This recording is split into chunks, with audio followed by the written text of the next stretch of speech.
നമസ്കാരം. Daily news ശുഭദിനത്തിലേക്ക് സ്വാഗതം.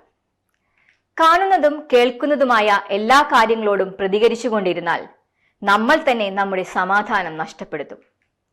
തിരിച്ചടിക്കാൻ കഴിയുന്ന നിമിഷത്തിലും സ്വയം നിയന്ത്രിക്കാൻ കഴിയുന്നതാണ് യഥാർത്ഥ കരുത്ത്. ഇന്നത്തെ ശുഭദിന ചിന്തയിലേക്ക്. ഡെയിലി ന്യൂസ് ശുഭദിനം നിങ്ങൾക്കായി അവതരിപ്പിക്കുന്നത് ജോയ ലൂക്കാസ്. പൊന്നണിഞ്ഞ പ്രഭാതത്തിന്റെ അലകളിൽ നിറയുന്ന പുഞ്ചിരികൾ, അതെ, ഇന്ന് ആഘോഷമാണ്. ജോയ ലൂക്കാസ്, ഓരോ ആഘോഷത്തിന്റെയും ആത്മാവ്. ബസ്സിൽ യാത്ര ചെയ്തുകൊണ്ടിരുന്ന ഒരു വിദ്യാർത്ഥിയുടെ അടുക്കൽ ഒരു കറുത്ത വർഗക്കാരൻ വന്നിരുന്നു. ഒരു ആഫ്രിക്കൻ വംശജൻ തന്റെ സീറ്റിൽ തൊട്ടുരുമിയിരിക്കുന്നത് ആ കുട്ടിക്ക് ഇഷ്ടപ്പെട്ടില്ല.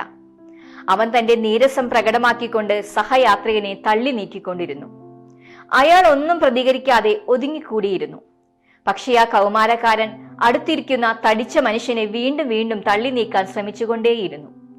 അപ്പോഴും യാതൊന്നും പ്രതികരിക്കാതെ അദ്ദേഹം കുറെ കൂടി ഒതുങ്ങിയിരുന്നു. അല്പദൂരം ചെന്നപ്പോൾ ആ തടിച്ച മനുഷ്യന് ഇറങ്ങാനുള്ള സ്ഥലം അടുത്തു. ഇറങ്ങുന്നതിനു മുമ്പ് അദ്ദേഹം തന്റെ ബിസിനസ് കാർഡ് ആ വിദ്യാർത്ഥിക്ക് നൽകി. അതിനുശേഷം ഒന്ന് പുഞ്ചിരിച്ചു ബസ്സിൽ നിന്നും ഇറങ്ങിപ്പോയി. തന്റെ കയ്യിലിരിക്കുന്ന കാർഡിലേക്ക് അലസഭാവത്തിൽ കണ്ണോടിച്ച വിദ്യാർത്ഥി ഞെട്ടിപ്പോയി. ആ കാർഡിൽ അച്ചടിച്ച പേര് ഇങ്ങനെയായിരുന്നു: ജോ ലൂയിസ്, ലോക ഹെവി വെയ്റ്റ് ബോക്സിംഗ് ചാമ്പ്യൻ.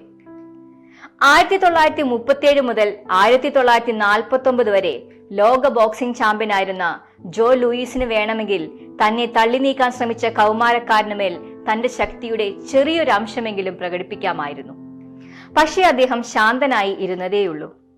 അദ്ദേഹത്തിന്റെ ശരീരത്തിനേക്കാൾ കരുത്ത് ആ മനസ്സിനുണ്ടായിരുന്നു. തിരിച്ചടിക്കാൻ ന്യായവും ബലവും ഉണ്ടാകുമ്പോഴും തിരിച്ചടിക്കാതെ ഇരിക്കണമെങ്കിൽ നമുക്ക് ആന്തരിക ബലം ഉണ്ടാകണം.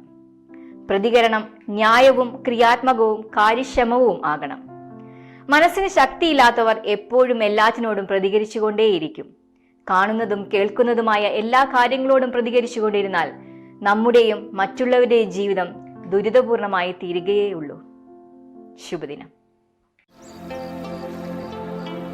ഡെയിലി ന്യൂസ് ശുഭദിനം നിങ്ങൾക്കായി അവതരിപ്പിക്കുന്നത് ജോയ ലൂക്കാസ്.